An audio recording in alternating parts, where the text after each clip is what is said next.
है, उसकी वजह से जो क्वांटिटी डिमांडेड में चेंज आता है, तो we call that as price elasticity of demand. Price की वजह से इलास्टिसिटी ऑफ डिमांड क्रिएट हुई, तो that we call it as price elasticity of demand.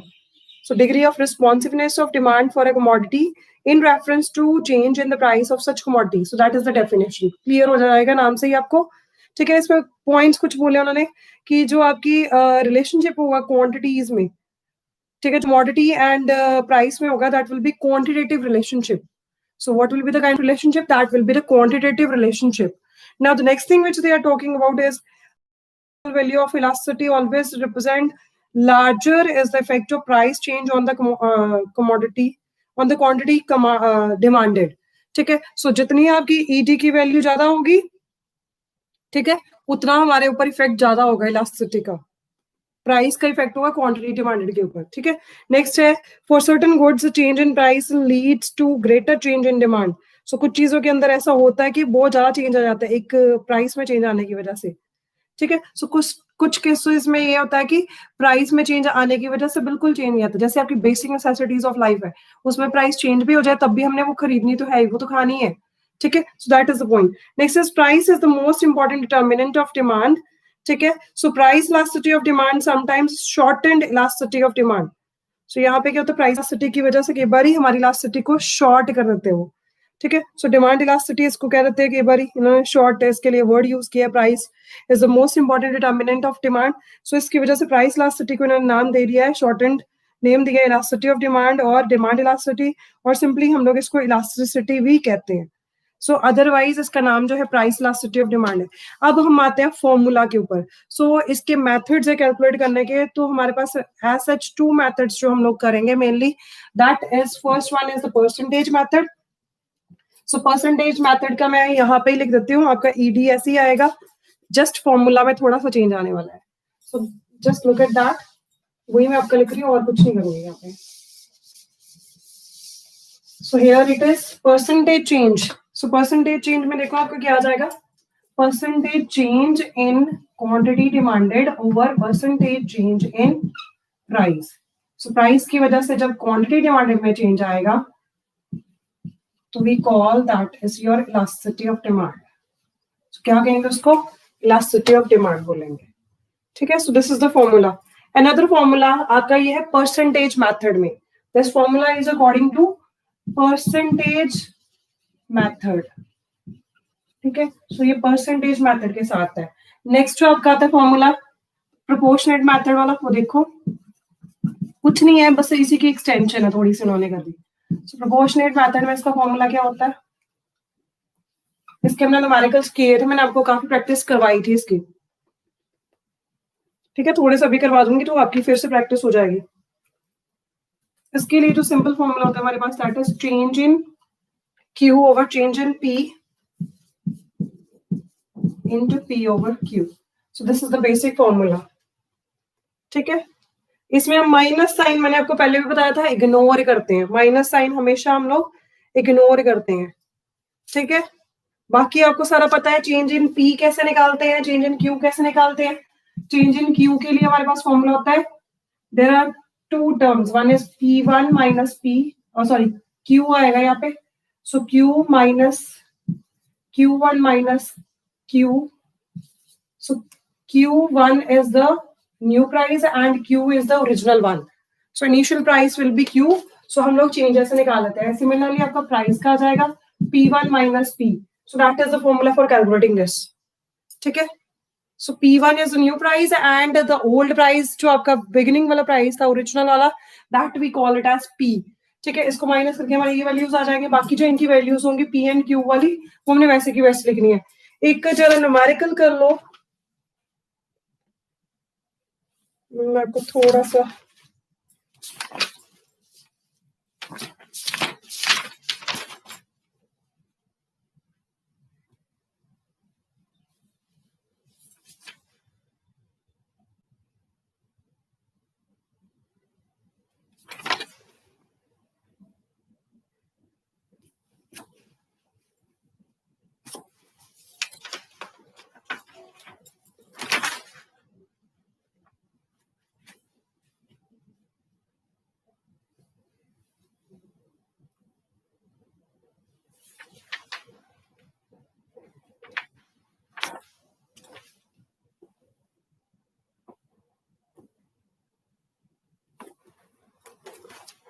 Let me do the numerical. हम दूसरी बुक में से कर रहे हैं. I'm just going to do it with you. Just wait.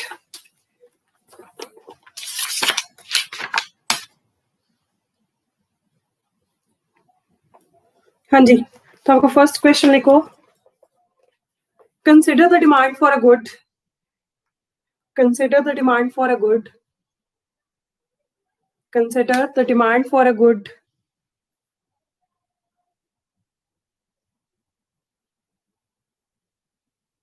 Consider the demand for a good. आप लोग question लिखो बेटे, फिर आपको न्यूमेरिकल्स का फॉर्मूला बता दूंगी. I guess board is clear, दिख रहा है आपको सबको, विजिबल है? नहीं तो मैं फोटो खींच के भेज देती हूँ अभी.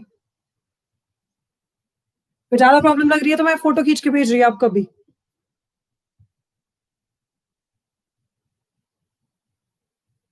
दिया, बाकी किसी ने मुझे नहीं कुछ भी ऐसा बोला आपका. बेटे आप नेट एक बारी अपना ऑन करके दोबारा से चला लो, ऑफ करके दोबारा से चला लो. हाँ जी, क्वेश्चन लिखिए. Consider the demand for a good at price ₹4. The demand for the good is 25 units. The demand for the good is 25 units. Suppose price of the good increases. Suppose price of the good increases to ₹5. ₹5, and as a result, the demand for the good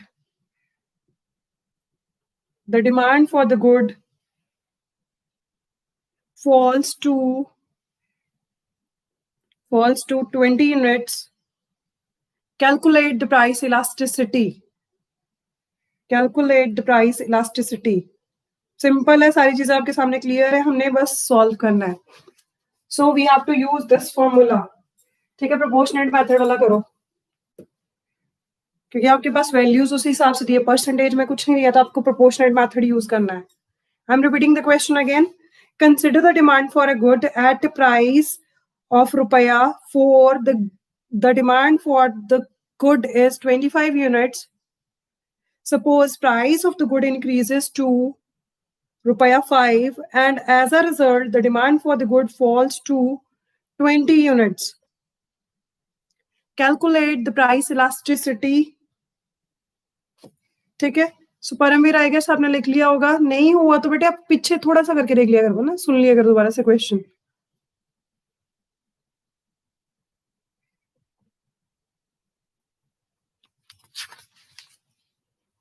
जल्दी solve करो, easy है, इतना difficult नहीं है. आपका जो Q आ जाएगा that is 25 units, मैं आपको बता रही हूँ. ठीक है, सो जो आपका चेंज इन क्यू आएगा that will B original quantity 25 दिया इन्होंने, उसके बाद आपकी न्यू क्वांटिटी आ जाएगी 20 यूनिट्स. इन्होंने बोला माइनस कर दो 5, फॉल करके, तो आप चेंज इन क्यू निकाल सकते हो. सो Q1 जो आपका आ जाएगा 20 यूनिट्स आ जाएगा. उसके बाद प्राइस जो है दैट इज ₹4. उसके बाद yes Muskan Preet, right answer, chocolate for you. So very good, so right answer. एक चीज आपने मिसिंग कर दी है, मैंने कहा था माइनस का साइन हम लोग इग्नोर करते हैं. ठीक है, तो यहाँ पे माइनस अगर आप आंसर में लगा भी देते हो तो मॉडरेट वैल्यूज वाला ऐसे -0.8 इज योर आंसर. ठीक है, so this is your question which you have to solve. I hope कर लिया होगा सबने, कि मैं कर दूं सॉल्व एक बार बोर्ड पे. वैल्यूज तो मैंने सारी बता दी आपको. सो P है आपका that is 4 and new price is 5. So change in P निकाल लो, कितना आ जाएगा आपका. So change in Q is -5 and the change in P is 1. Then your P is 4 and your this Q is 25. सो अगर आप इसको सबको क्रॉस मल्टीप्लाई कर लोगे तो आपके पास आंसर आ जाएगा 0.8. So that is your answer for this question. So इसी टाइप के आपको क्वेश्चंस पूछे जा सकते हैं पेपर में. ठीक है, इतने ज्यादा कॉम्प्लेक्स नहीं आते हैं, इजी आते हैं, ज्यादा डिफिकल्ट क्वेश्चंस नहीं आएंगे. So I guess this is clear to you. Now let's do the next type of question कर लो क्या ऐसे सम्स अगर आएंगे तो आई गेस कोई प्रॉब्लम तो नहीं होगी किसी को भी। नहीं इसके ऊपर एमसीक्यू नहीं होगा बेटे, MCQ hardly will be asked for this. हाँ एमसीक्यू वैसे हैं 50 MCQs are there in the exam, तो आप लोगों ने करने हैं। उसके बाद जो 2 लिंक्स है उसमें आपके ये क्वेश्चंस है, लॉन्ग आंसर टाइप क्वेश्चंस, ठीक है। सो एमसीक्यू 50 मार्क्स के फर्स्ट लिंक में होंगे प्रभजीत। हाँ जी, सिर्फ एक ही बंदे ने आंसर निकाला, बाकी किसी ने नहीं निकाला, वेरी गुड।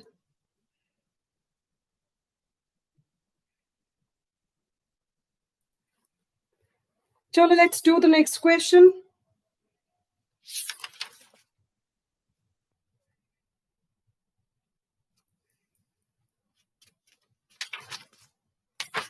करें नेक्स्ट क्वेश्चन फिर सारे।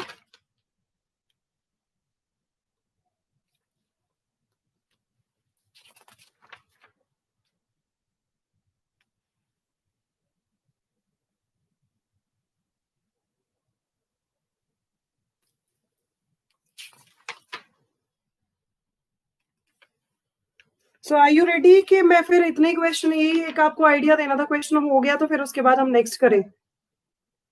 मैं फिर नेक्स्ट करवा दूं फैक्टर्स वगैरह, क्योंकि वो भी पूछे जा सकते हैं आपको पेपर में। That is important according to 5 marks अगर देखा जाए तो, ठीक है। So it can be asked for 5 marks.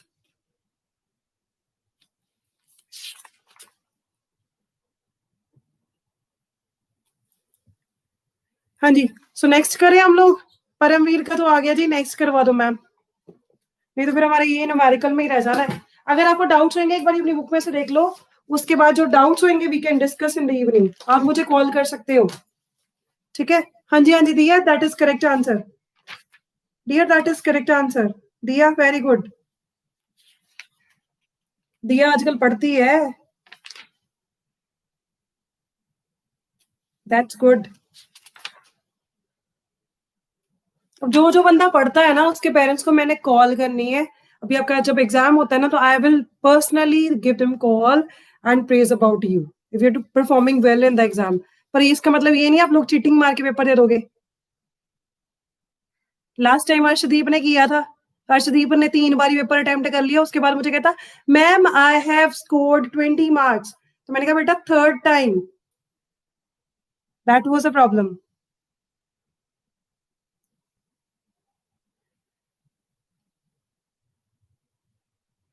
Rajveer आप थोड़े टाइम के बाद देख लेना, हो जानी है वैसे तो अपलोड ही होगी, आप सेम लिंक जो है यूट्यूब पे खोल के देख लेना, मिल जाएगी आपको, ठीक है video, it will be uploaded. वैसे जो होती है वो 24 आवर्स के बाद अपने आप ही अपडेट होती है फेस यूट्यूब पे, ठीक है। बट अगर आपके पास लिंक है तो you can just see after some time even, ठीक है।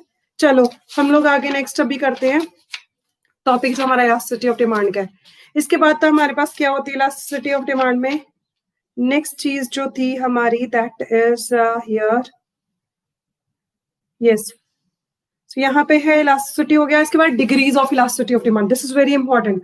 ये आप देखो मैं बना नहीं रही हूँ क्योंकि फिर टाइम हमारा काफी उसमें चला जाना है, ठीक है। सिंपल सिंपल डायग्राम्स हमने पहले ऑलरेडी किया हुआ है, तो एज सच मुझे लगता है कोई प्रॉब्लम नहीं होगी आपको, ठीक है। So degrees of elasticity of demand हमारे पास 5 डिग्रीज होती है। मैंने आपको बताया था perfectly elastic demand, then we have perfectly inelastic demand, then we have highly elastic, then उसके बाद less elastic and unitary elastic. Unitary elastic जो आपकी होती है उसमें आपका कर्व जो है उल्टा सी जो है वैसा बनेगा, सॉरी सी बनेगा, जैसे हम लोग सी लिखते हैं वैसे ही बनेगा, ठीक है। सो आपका पहले देखो परफेक्टली इलास्टिक डिमांड का क्या होता है, पैरेलल टू एक्स एक्सिस, जो आपकी लाइन बनेगी that is parallel to X axis, और जो आपका प्राइस होगा it remain same but demand में चेंज आएगा। तो चेंज जो आएगा डिमांड में वो एज कंपेयर टू प्राइस में जो चेंज आया उससे काफी ज्यादा होगा। सो इन दिस केस हमारे पास जो डिमांड होगी that is perfectly elastic demand. So I guess this much is clear to you. So diagram आपका देख लो कैसे आएगा। So ED is always equal to infinite, infinite मतलब बहुत ज्यादा चेंज आ जाएगा, प्राइस में कुछ नहीं चेंज आया बट क्वांटिटी डिमांड में बहुत ज्यादा चेंज आ गया, ठीक है। So this can be the situation. Next आपका इन इलास्टिक, प्राइस में चेंज आने पे भी हमारी जो डिमांड है फॉर अ पर्टिकुलर प्रोडक्ट वो चेंज ही नहीं हुई, ठीक है। सो इलास्टिसिटी ऑफ डिमांड आ जाएगा is equal to 0. So this in this diagram the line which is parallel to Y axis, जो आपका कर्व बनेगा दैट इज टी जो कर्व बनेगा that is parallel to Y axis.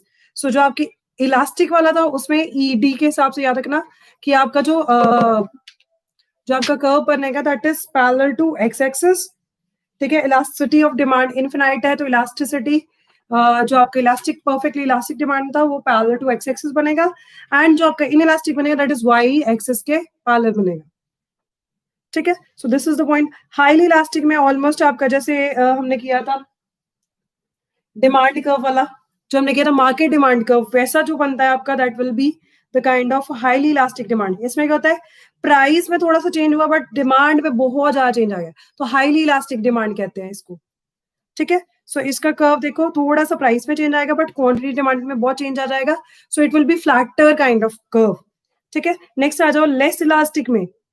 Less elastic demand में क्या आता है आपके पास जो कर्व आएगा that is almost like the curve we have done in your law of demand.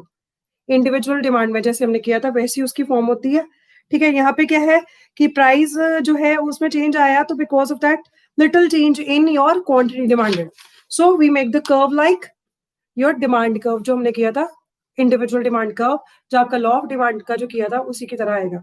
Next आता है यूनिटरी इलास्टिक. यूनिटरी इलास्टिक में क्या होता है हाइपरबोला, इसको रेक्टेंगुलर हाइपरबोला शेप आती है and this is more like a C. मैंने आपको बोला जैसे सी बनाते हैं हम लोग, सो इस कर्व की शेप होगी इस तरह से कुछ, ठीक है. So it is like this kind of, so this is rectangular hyperbola, ठीक है. सो जब आपकी ईडी इज इक्वल टू 1 होगा तो आपके पास हमेशा हाइपरबोला फॉर्म में बनेगा, ये रेक्टेंगुलर हाइपरबोला जो फॉर्म है उसमें बनेगा ये कर्व, ठीक है. सो ये चीजें आपकी सारी दिमाग में रखनी है और कुछ नहीं है आपका यहाँ पे फिलहाल. इसके बाद आपके factors which are affecting price elasticity of demand. ये अच्छा एक चीज और है आपका जो लास्ट एक टॉपिक थोड़ा सा था, जितना हमारा डिमांड कर्व फ्लैटर होगा उतनी ज्यादा इलास्टिसिटी होगी. So flatter the curve more is the elasticity. ये टर्म्स कुछ याद रखना, एमसीक्यूज में ऐसे क्वेश्चंस पूछे जाते हैं, ठीक है. सो फ्लैटर कर्व देखो कौन सा है D1 वाला कौन सा है, ये स्टीपर है. फ्लैटर कौन सा आ रहा है हमारा that is D1 dash, so that is the steeper one और द फ्लैटर वन. DD जो है that is the flatter one और उसकी इलास्टिसिटी ऑफ डिमांड जो है that will be always more, ठीक है. ये चीज इसको दिमाग में रखना, जितना फ्लैटर होएगा उतनी ज्यादा इलास्टिसिटी ज्यादा होगी. नेक्स्ट है फैक्टर्स जो इफेक्ट करते हैं. ये ऑलमोस्ट सेम फैक्टर्स हैं जो हमने वहां पे किए थे आपके डिटर्मिनेंट्स में, ठीक है. तो यहाँ पे आपके कुछ उन्होंने बस नेम्स वगैरह चेंज कर दिए. यहाँ पे नेचर ऑफ कमोडिटी है. अब नेचर ऑफ कमोडिटी में क्या आपके पास नेसेसिटीज ऑफ लाइफ है कि कुछ कंफर्ट्स है कुछ लग्जरीज है. सो ऑब्वियसली अगर हम नेसेसिटीज ऑफ लाइफ करेंगे तो इनके केस में हमारी डिमांड क्या होगी इनइलास्टिक होगी. रोटी कपड़ा मकान फूड तो सबको चाहिए, अगर बेसिक नेसेसिटी हम लोग ये मानते हैं तो इसके केस में हमारी इलास्टिसिटी ऑफ डिमांड इनइलास्टिक होगी, ठीक है. So when we talk about comfort, so comfort के लिए जैसे रेफ्रिजरेटर हो गया, गर्मियों में हमें फैन चाहिए, सो ये सारी चीजें हमें उस टाइम पीरियड तक चाहिए जब तक सीजन है, ठीक है. तो इनको हम लोग पोस्टपोन कर सकते थोड़े टाइम के लिए. सो यहाँ पे जो डिमांड होती है दैट इज इलास्टिक. यहाँ पे डिमांड हमारी क्या होती है इलास्टिक हो जाती है, तो इलास्टिसिटी ऑफ डिमांड यहाँ पे इलास्टिक रहती है. नेक्स्ट है लग्जरीज के केस में, तो इस केस में सबसे ज्यादा इलास्टिक होगी क्योंकि लग्जरीज वही बंदा प्रेफर करेगा जो अमीर है, ठीक है. So this will be the point, ठीक है. नेक्स्ट देखो अब availability of substitutes. So availability of substitutes, अगर किसी चीज की अवेलेबिलिटी ऑफ सब्स्टिट्यूट्स है तो उस केस में हमारे पास क्या होगा मोर इलास्टिसिटी होगी. So we have more elastic demand, ठीक है. उसके बाद नेक्स्ट था कि जो आपकी है अगर हमारे पास कमोडिटीज है जिनके सब्स्टिट्यूट्स बहुत कम है तो उनके केस में हमारे पास प्राइस इलास्टिसिटी बिल्कुल लो होगी, लेस प्राइस इलास्टिसिटी होगी, ठीक है. आगे इनकम लेवल की बात आती है. So elasticity of demand of for any commodity is generally less for higher income level groups. So higher level income जो होती है जिनकी हायर इनकम लेवल जो लोग होते हैं उनके केस में जो हमारी इलास्टिसिटी है वो क्या होगी लेस इलास्टिक होगी, ठीक है. रिच पीपल के केस में ज्यादातर उनमें इफेक्ट नहीं पड़ता है, जो चीज वो कंज्यूम कर रहे हैं वो करते जाएंगे, ठीक है. सो पुअर पीपल के केस में हाईली इफेक्टिव है एंड हाईली इलास्टिक रहेगी. जैसे चीज का प्राइस बढ़ गया तो हम लोग वो चीज खरीदेंगे नहीं. ठीक है. सो ये चीजें हो जाती है पुअर के केस में. नेक्स्ट है लेवल ऑफ प्राइस. सो जैसे प्राइस लेवल ऑफ प्राइस जो है वो काफी इफेक्ट करता है. जैसे कॉस्टली गुड्स है तो उनके केस में हमेशा जो डिमांड रहती है दैट इज इलास्टिक. सो जो वेरी सेंसिटिव टू चेंज रहती है इसके हिसाब से. सो इनएक्सपेंसिव रहती है इन केस आपकी जैसे सुई है, ठीक है, मैच बॉक्स है, ये चीजें जो है इनकी डिमांड जो है that we call it as inelastic रहती है इनके केस में. ठीक है. सो जो महंगी चीजें हैं, कॉस्टली गुड्स है, उनके केस में इलास्टिक है. जो चीजें नहीं है महंगी, इनएक्सपेंसिव है, तो इन एक्सपेंसिव के केस में इन इलास्टिक ही डिमांड आपकी रहेगी, इलास्टिसिटी रहेगी. ठीक है. Postponement of consumption. सो जो तो चीज की हम लोग पोस्टपोनमेंट कर सकते हैं, मतलब जिस यूज को हम लोग पोस्टपोन कर सकते हैं. सो इन दैट केस जैसे आप लोग करते हो, अभी क्लास नहीं लगानी तो हम बाद में लगा लेंगे. सो जिस आप यूज को, मेरी क्लास के यूज को आप पोस्टपोन कर लेते हो, तो उस केस में क्या होगा, जो आपकी डिमांड होगी that will be highly elastic demand. ठीक है. So it is highly elastic demand. So जिस केस में हमारी जो डिमांड है वो हम पोस्टपोन नहीं कर सकते. This is in the case of life saving drugs. ठीक है. जो किसी बंदे को इमरजेंसी, अगर कोई आईसीयू में है, उसको जो मेडिसिन चाहिए तो वो किसी भी प्राइस पे हम लोग खरीदेंगे, किसी भी हालत में खरीदेंगे. So in that case immediate requirement है, तो वहां पे उस केस में हमारी जो इलास्टिसिटी ऑफ डिमांड होगी that will be in elastic.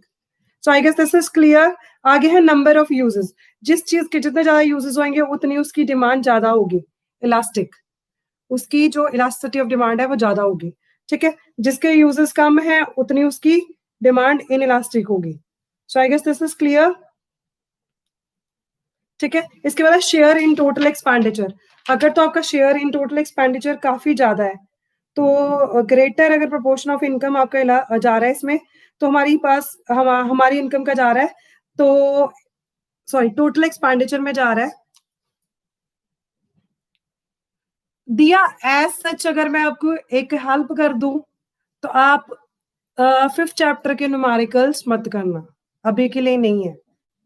Numericals नहीं है बट लॉज वगैरह सारा कुछ करना है हमने. ठीक है. Keep this thing in your mind. अभी के लिए मैं इतना सा आपको ब्लूप्रिंट में समझा सकती हूँ चीजें. This I can help you.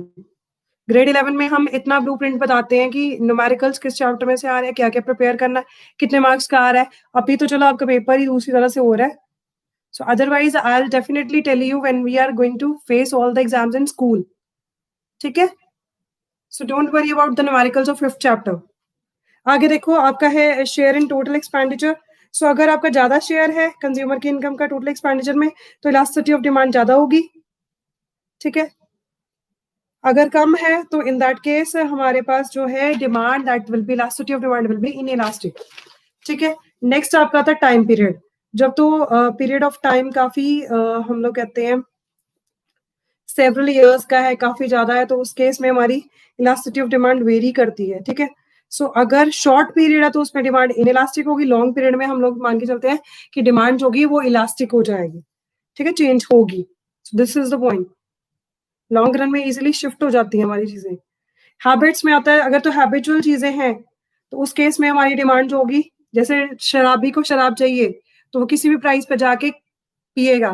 तो इसका एग्जाम्पल आपने देखा था लॉकडाउन के दौरान, जब दिल्ली में सबसे पहले ये लिकर स्टोर्स खुले थे, तो सबसे पहले लोग वहां पे जाके क्या कर रहे थे, शराब ले रहे थे किसी भी कॉस्ट पे, और इसके ऊपर इतना टैक्स लगाया था गवर्नमेंट ने, जबकि so still people want to buy this. So habitual जो है ड्रग, ये जो चीजें हैं नेसेसिटीज है. ठीक है. सो ड्रग्स वाले जो लोग हैं, ड्रग एडिक्ट है, तो वो इन चीजों की डिमांड करते रहते हैं. So in that case less elastic demand होगी. ठीक है. अगर कोई चीज हैबिचुअल नहीं है तो in that case the demand is inelastic. So I guess this is clear to you. So ये हमारा चैप्टर नंबर 4 था. Now let's move to your chapter number 5. So 5 में आपको law of variable proportion, that is very important, आप लोगों ने पढ़ना अच्छे से. Law of diminishing returns, total product क्या है, मार्जिनल प्रोडक्ट क्या है, ये सारी definitions, everything you need to learn. Short run and long run क्या है, ये हमने सारी चीजें करी थी. I can ask you any kind of difference even. ठीक है, मुझे एक बार 5th चैप्टर में से बता दो क्या क्या चीजें आपको करवा दो, अभी समझा दूं। कोई डाउट है तो मुझे फटाफट पूछ लो, I am going to explain it. Otherwise ये चैप्टर बिल्कुल छोटा सा। प्रोडक्शन फंक्शन क्या होता है? Production function is an expression of technological relationship between physical inputs. Okay ठीक है, मैं करवा रही हूँ, एक आधा न्यूमेरिकल करवा देती हूँ, ठीक है। So production function is an expression of technological relationship between physical inputs and output of good. So output and input जो है किसी प्रोडक्ट को प्रोड्यूस करने के लिए, ठीक है, उसमें जो टेक्नोलॉजिकल रिलेशनशिप है we call that is production function. Simple words में ये है, ठीक है। सो ये आई गेस आपको क्लियर हो गया होगा। उसके बाद है कि प्रोडक्शन फंक्शन हमारे पास दो तरह के होते हैं, short run and long run.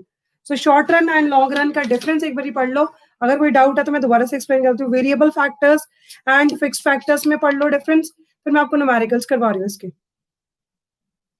उसमें आपका टोटल प्रोडक्ट, एवरेज प्रोडक्ट कर लो बेटा जी, अभी मैंने बोल दिया फिर बार बार थोड़ी रिपीट करूंगी वो चीजें। मुस्कान प्रीत जी कर लो, नहीं आना वैसे, न्यूमेरिकल नहीं है अब की बारी, इस पेपर में नहीं है ऑफ दिस चैप्टर, क्योंकि लॉस काफी बारी आया। न्यूमेरिकल अगर आपका पूरा सब्जेक्टिव टाइप पेपर होता तो उसमें मैं डालती। अभी के लिए 5 मार्क्स का क्वेश्चन था, मुझे देखना तो 5 मार्क्स के अकॉर्डिंगली जो आपके ये चीजें जो है आपकी, देखो चैप्टर में क्लियर कट बनता है, लॉस जो है दैट इज इम्पोर्टेंट, ठीक है। डेफिनेशंस, फॉर्मूलाज पूछे जा सकते हैं, वो चीजें आपकी इंपॉर्टेंट है। ये डिफरेंसेस पूछे जा सकते हैं, that is important. So long run and short run production function, variable proportion type जो है शॉर्ट रन प्रोडक्शन फंक्शन कहते हैं इसको, ठीक है। लॉन्ग रन प्रोडक्शन फंक्शन हम लोग कहते हैं कांस्टेंट प्रोपोर्शन टाइप, ठीक है। तो वेरिएबल प्रोपोर्शन जो है that is example of short run. इसके बाद टोटल प्रोडक्ट है। What is total product that we need to learn.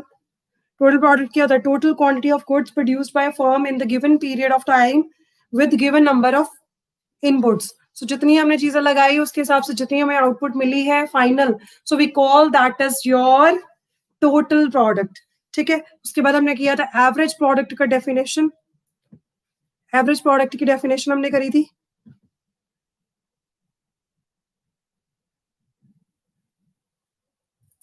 Average product की देखो डेफिनेशन हमने क्या करी थी। सो अब अगर आप टोटल प्रोडक्ट को divided by units of output करते हो तो you will get the answer that is average product. Now total product is equal to AP into Q. अगर आपके पास एवरेज प्रोडक्ट गिवन है और आपके पास यूनिट्स ऑफ आउटपुट गिवन है, दोनों को मल्टीप्लाई कर दोगे तब भी आपके पास टोटल प्रोडक्ट आ जाएगा। तो फॉर्मूला फॉर दैट अगर आप लिखोगे तो मैं आपको सिंपल फॉर्मूलाज लिख रही हूँ, यहाँ पे देख लो, देन आपको क्लियर हो जाएगा कैसे करना है, ठीक है। फिर एक न्यूमेरिकल सॉल्व कर लेते हैं, फिर आपको आ जाएगा आराम से।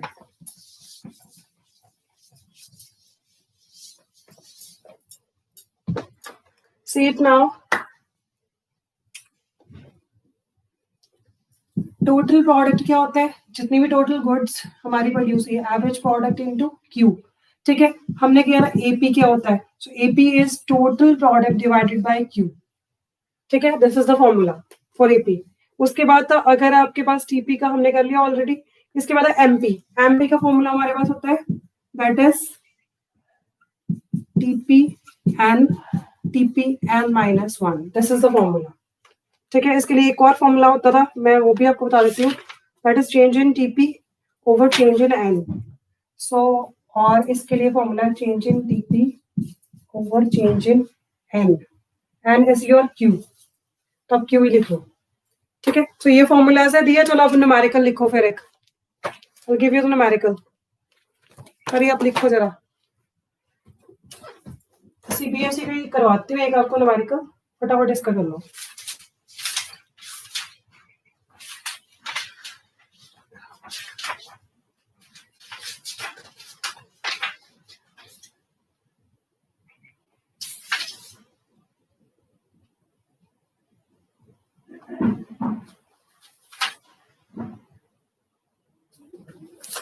हाँ जी, चलो जी न्यूमेरिकल लिखो जरा, मैं यहाँ पे वैल्यूज लिख रही हूँ, आप लोग फटाफट सॉल्व करना साथ में। So you are provided with first thing is आपके पास यूनिट्स है, ठीक है, that is given to you 1 2 3 4 and 5, ठीक है, ये यूनिट्स गिवन है. TP is given to you, that is 5 11 15 17 and 15. So इसमें से हमें क्या निकालना, दैट इज एमपी. एपी भी निकाल सकते हो तो निकाल लो, ठीक है. चलो जी निकालिए. कैसे करना, पहले तो एपी अगर निकालना है तो कैसे करेंगे, इट विल बी 5, ठीक है, यूनिट्स ऑफ आउटपुट इसको डिवाइड करते 5 divided by 1 it will be 5, 11 divided by 2 it will be 5.5, then next 13 divided by 15 divided by 3 it will be 5, then 17 divided by 4 it is 4 point something 1 आ जाएगा I guess.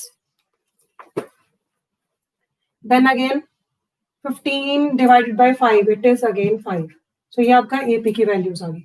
अब MP की निकालनी है. MP की values कैसे निकालेंगे हम लोग, पहले हमारे पास फर्स्ट वैल्यू तो 5 है, उससे पहले वाली कोई वैल्यू नहीं है हमारे पास, तो we will just put it as 5. उसके बाद इसको इसमें से माइनस करना है, तो 11 में से 5 माइनस किया इट विल बी 6.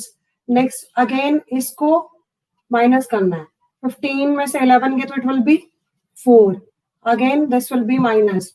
सो 17 में से 15 माइनस किया it will be 2, then again 15 में से हमने 17 तो minus 2 will be answer. I guess ये समझ आया सबको, दिया आ गया समझ,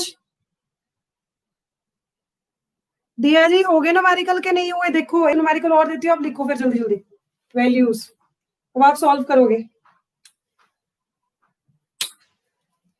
हाँ जी, very good Muskan, right, your answer is right, very good dear.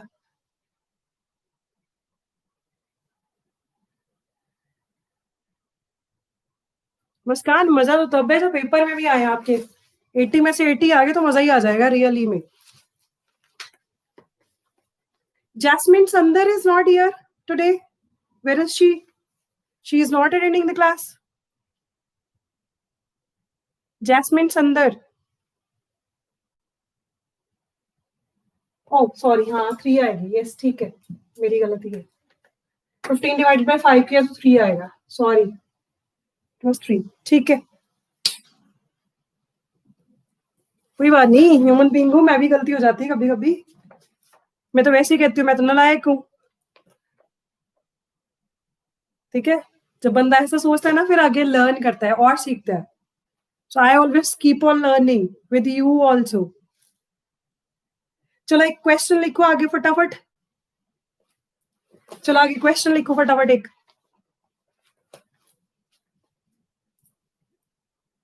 कोई बात नहीं, प्रैक्टिस तो कर ही सकते हैं हम लोग. आपने एमपी वगैरह जो आपने निकालने हैं वो सारे आपके आने तो है ही लॉज में. एक न्यूमेरिकल कर लो फिर उसके बाद नहीं करवा रही हूँ, नेक्स्ट आपका फिर आगे चैप्टर का ही करवा रही हूँ और कुछ नहीं है. नेक्स्ट इज वेरिएबल, नेक्स्ट लिखो variable input 1 2 3 4 5 and you are provided with AP 1 2 3 4 5 लिख लो. एपी बाद में सॉल्व कर लेना चाहिए, बाद में मुझे आंसर भेज देना, इसका हम सॉल्व नहीं करेंगे, जस्ट क्वेश्चन लिख लो. एपी की वैल्यू है 10 12 14 then 14.5 then 14. 10 12 14 14.5 and 14. These are the values. These are the values. So I guess this much is clear to everyone. अब इसको न्यूमेरिकल को सॉल्व करना है तो कर लो फटाफट, अदरवाइज बाद में करना आप लोग सॉल्व, मैं आगे नेक्स्ट टॉपिक करवा दूं आपका.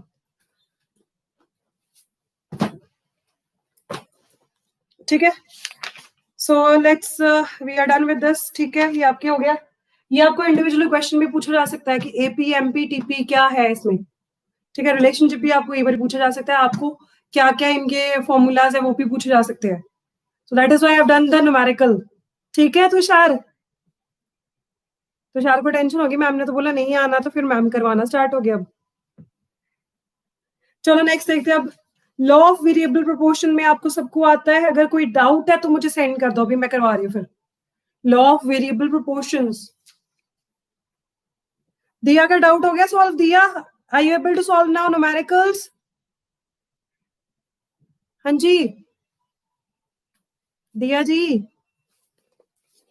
किसी को लॉ ऑफ वेरिएबल प्रोपोर्शन में डाउट है तो you can ask me now.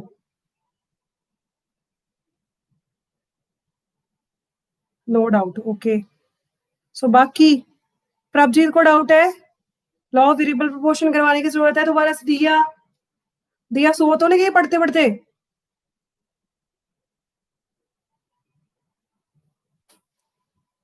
अच्छा ठीक है, जाग रही है दिया। ओके ओके ठीक है। प्रभजीत को समझ आ गया? Prabhjeet, any doubt regarding your law of variable proportions? एक चीज याद रखना, लॉ ऑफ वेरिएबल प्रोपोर्शन को हम लोग एक्सटेंशन ऑफ, तो शायद मैं आपसे बात करती हूँ अभी थोड़े टाइम में, कॉल करती हूँ आपको बैक, ठीक है? Give me some time, I will give you call back. ठीक है dear, I will just give you idea regarding that. हाँ जी, अब नेक्स्ट देखो जी, लॉ ऑफ वेरिएबल प्रोपोर्शन आपको पता है ना, एक ही वेरिएबल फैक्टर होता है, उसको जो अब हम लोग चेंज करते हैं तो बिकॉज ऑफ दैट आउटपुट में पूरे के पूरे चेंज आ जाता है। So we call that is law of variable proportions. तो यहाँ पे आपके 3 फेजेस होते हैं, हमने किया था फर्स्ट,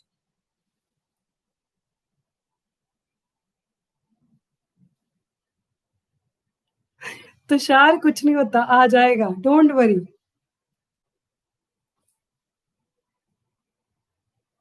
मैं हूं आपके पास। हाँ जी, नेक्स्ट है law of variable proportions. So diagram हमने किया था, मैंने आपको बताया था, फेजेस आर देयर, पहले इंक्रीज करेगा,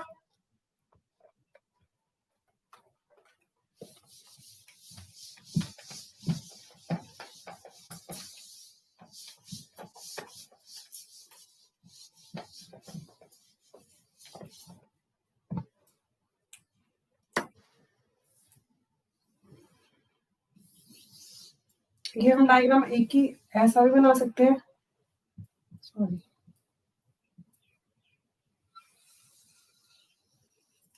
it can be like this, ठीक है? और दूसरा आपका आ जाएगा यहां से,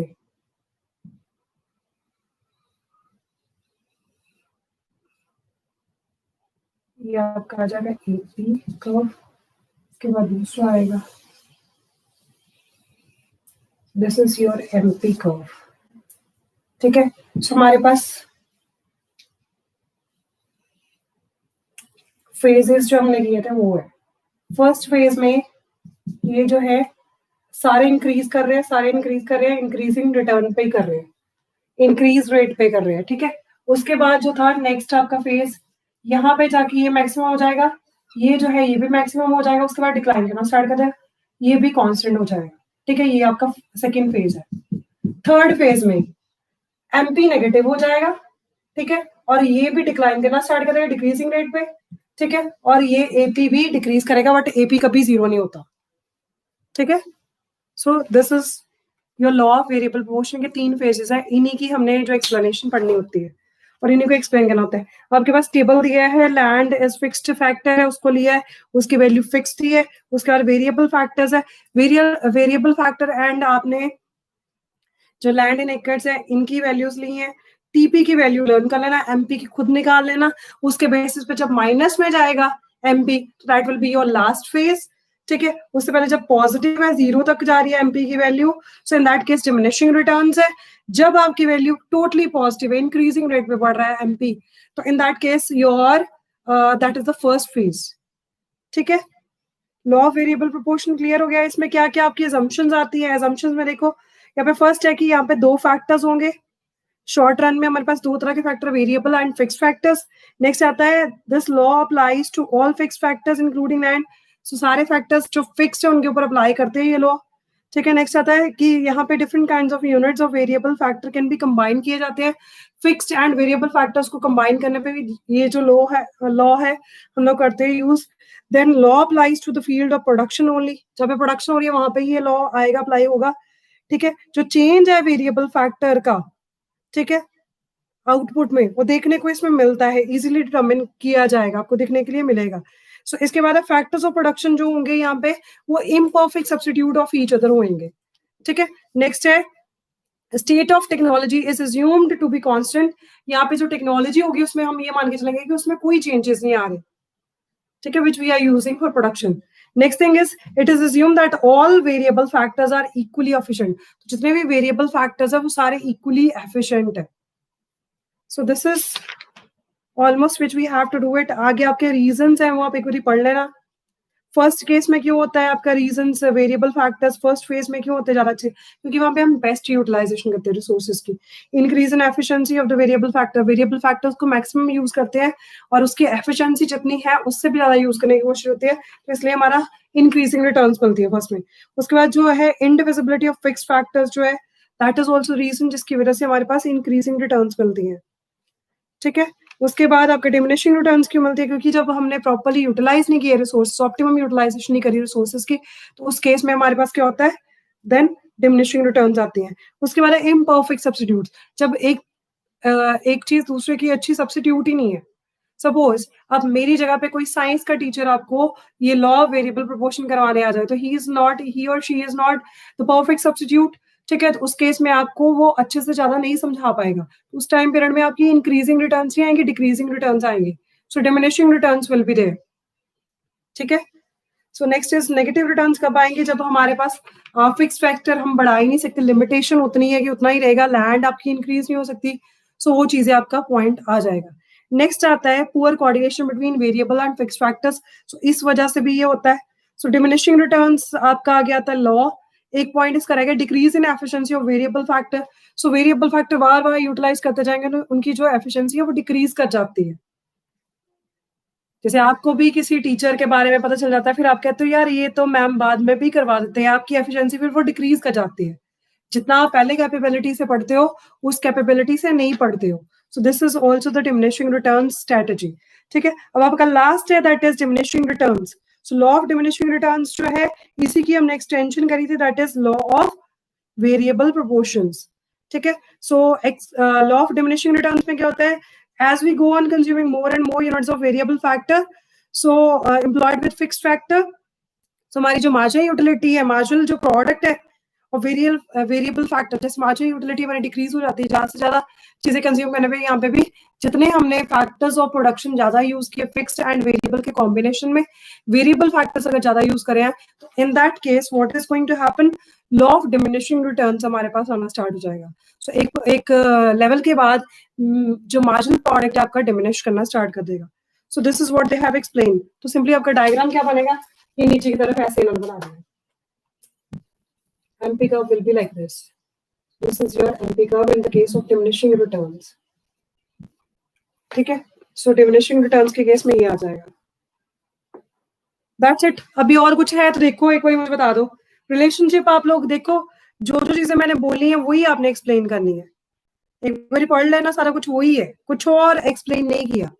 टेबल एंड पॉइंट्स ये आपने एक्सप्लेन करना है अगर आपको रिलेशनशिप पूछा जाता है कोई भी. So I hope this is clear.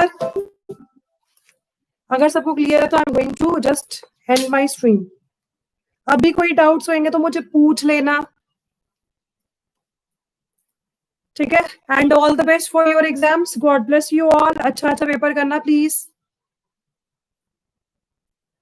That is my request to you. So I want everybody should score good marks. इतनी मेहनत करते हो तो मार्क्स भी अच्छे आने चाहिए, ठीक है. So I hope everything is clear to you. कोई अगर पॉइंट नहीं क्लियर है तो you can ask me till night. आप मुझे 9 बजे तक कॉल कर लेना चाहे, ठीक है. 9 बजे तक आप मुझे कॉल कर सकते हो. कोई डाउट्स होंगे तो आई कैन डिस्कस. तो शायद आपको मैं अभी कॉल कर रही हूँ थोड़े टाइम में, ठीक है. मैं अपने जो आज की डेली वाला जो वर्क है वो सबमिट कर दूं, उसके बाद आपको कॉल कर रही हूँ. तो शायद ठीक है. Happy, stay healthy and keep on learning for your best results. Thank you so much, my dear students. God bless you.